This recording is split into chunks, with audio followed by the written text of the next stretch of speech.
Hi guys! Welcome back ulit sa ating paiwi serye. So, andito kami ngayon sa border ng aming bakod. Yan. Kukuha lang kami guys ng Madre de Cacao. So, gustong gusto yan guys ng mga ating mga hybrid na kambing. Yan. So, pagkakuha nyo lang guys ng Madre de Cacao, yung mga sanga niya guys, nabubuhay yan. So, pwede nyo dyan ulit isiksik sa ating mga fence. Para pag nagdahon ulit siya, so may makukuha ulit kayo na pangampay sa ating mga alaga.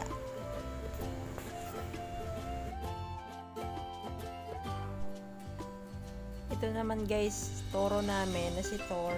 Naka free range lang yan siya guys. Kaya malawak talaga yung nakakainan niya ng mga damuhan. So, bihira lang kami guys magbigay ng feeds kay Thor kasi nasusupplement naman namin ng iba-ibang klaseng damo yung aming alaga. So, doon naman sa paiwi sa amin guys, yung owner ng kambing na mga yun, yung mga paalaga niya, ay pinagawa niya talaga ng ranging area yung kanyang mga alaga para ma-monitor na rin namin. So dito naman guys, ito yung sample ng papag ng kambing natin. So yan yung ilalim, lilinisan natin yan guys, yung mga dumi nila kukolektahin natin, ilalagay natin sa sako para pataba sa ating mga pananim. Pwede siya guys idirekta, pwede siyang yung na-compost na, pwedeng ganon. So, hindi siya guys yung mainit sa halaman. Pwede siyang idirekta or pwede rin yung na-decompose na. Ayan yung sample ng mga nakolekta ko guys. Ayan, nakasako para kung kailangan natin ng mga lupa para sa ating pananim, pataba. So, ayan na guys, naka-ready na. So, ayan guys, lagi lang natin wawalisin yung ilalim ng ating mga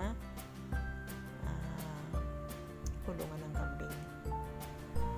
Ito na pala guys yung aming nakuhang goat manure. So, ang sample dyan guys, ito yung lemon namin. Ayan, yan yung lemon.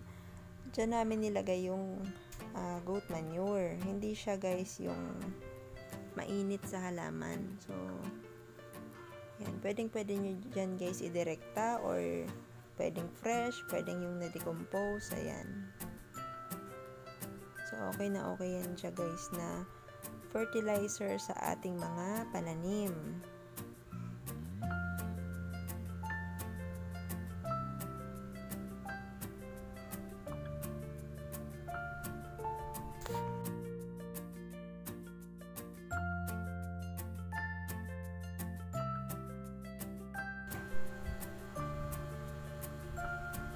So, dito tayo guys sa paiwi natin ng mga goat. Ayan sila guys. Minsan, nagdadala ko rin sila ng iba din na dahon ng mga puno, kagaya ng nyog, or saging, or dahon ng langka, pwede yun. Dahon ng kakawate, or dahon ng ipil-ipil.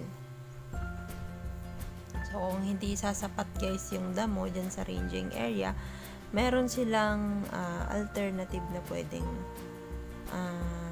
kainin.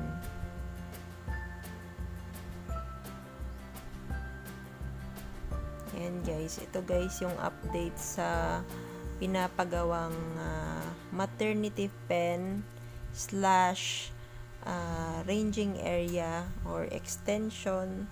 Kasi kung halimbawa doon sa kabila, upod na yung damo, pwede mong buksan yung gate papunta dito sa kabilang side na ranging area. So, ayan guys, magkatabi lang yung bahay nila. Yun. So, bali may divider sila dyan na bakod. Ayan.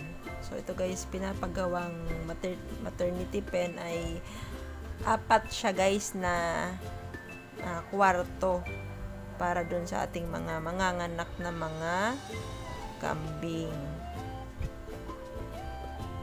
So, dito naman guys sa color ng ating mga kambing guys. Ayan. So, ang binili namin guys, yung color ng kambing, yung may, pwede siyang maikot-ikot. Kung gusto mo siya guys talian, hindi siya mapupulupot.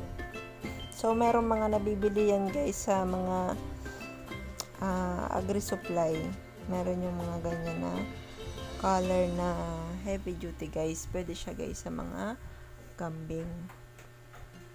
At the same time, mas safe din kasi hindi sila guys masasabit.